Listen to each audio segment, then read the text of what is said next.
Kamusta mga master? So ngayong araw po ay share ko ulit itong ating computation about sa single piece at three piece motor. Ayan, yung ganito po. So dahil request po ito na isa na naman nating kamaster. Okay? Alam ko naman na hindi naman tayo lahat ay magaling sa technology or yung tinatawag nating techie. Yung mga seniors. So hindi naman sila masyadong magaling humawak ng mga cellphones. So kung dumaan sa wall nila at nawala na, so hindi nila alam kung saan pupuntahan yung profile na pinanood nila.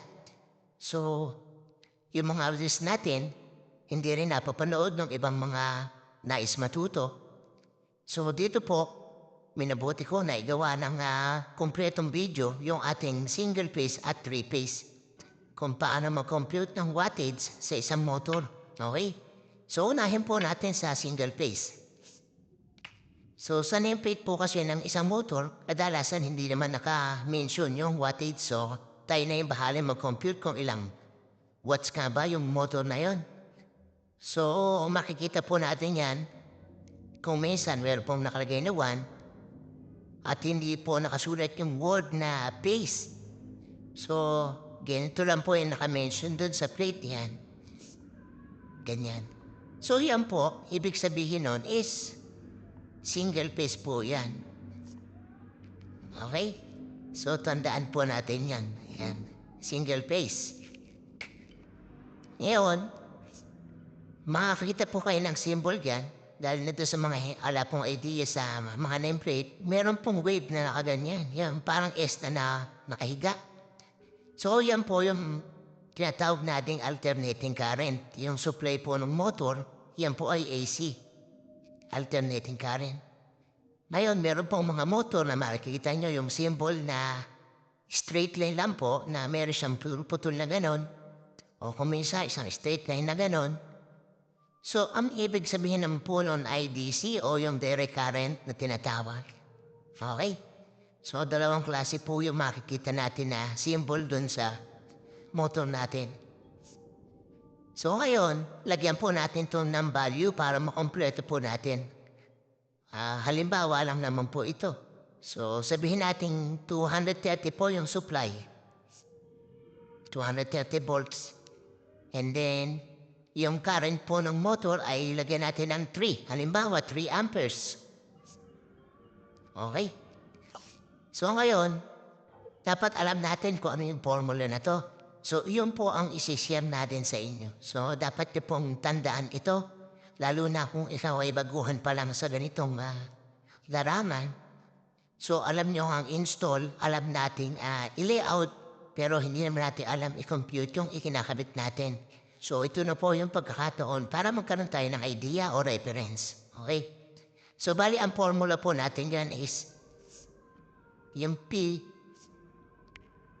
that is power po yun, yung P. And then yung W, yun po yung watts. So power in watts, okay? So tandaan po natin yun.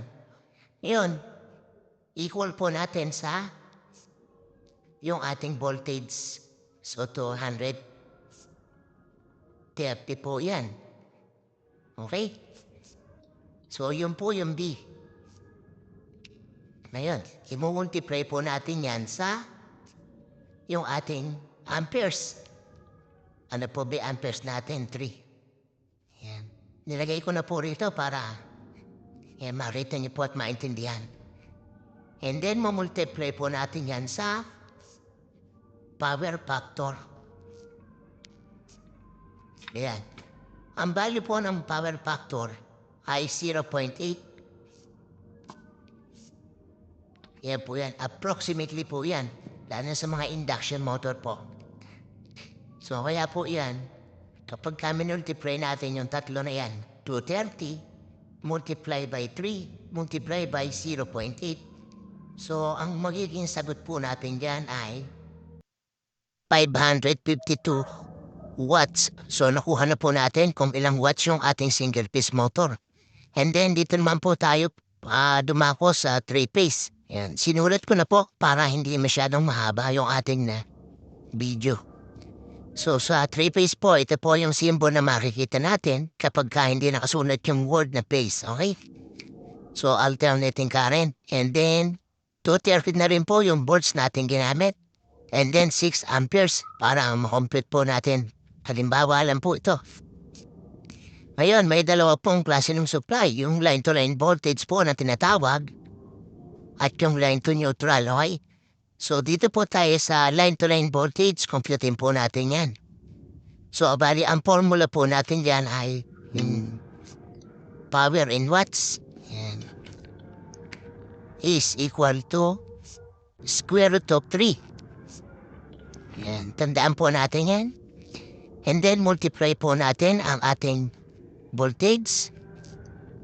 Yan po yung line to line. Then multiply po natin yung ating amperes. At yung ating power factor. Okay? Ngayon, lagyan po natin ng value. So tandaan po natin, ang square root of 3, ang value niya ay 1.732. Given na po yan. And then yung ating pong line-to-line voltage, 230. Ang ating pong amperes ay 6. At power factor po natin, 0.8. Okay? So ngayon, completein nyo po kung ilan yung magiging sagot natin. So bali, may bin total po niya ay po ba ating calculator. 2 hours later. 1,912.128 watts. So yun po yung ating nakuha sa ating 3-phase. So 1,912. Okay? So ganyan lang po kadali or kasimple yung pagkuha ng wattage sa isang motor. Yan. So sana po nasundan nyo at pakishare nyo na rin po ang video na to para mas marami pa tayong matulungan o mas marami pang makapanood ng ating basic tutorial. Okay? Hanggang dito na lang po at maraming salamat. Bye-bye!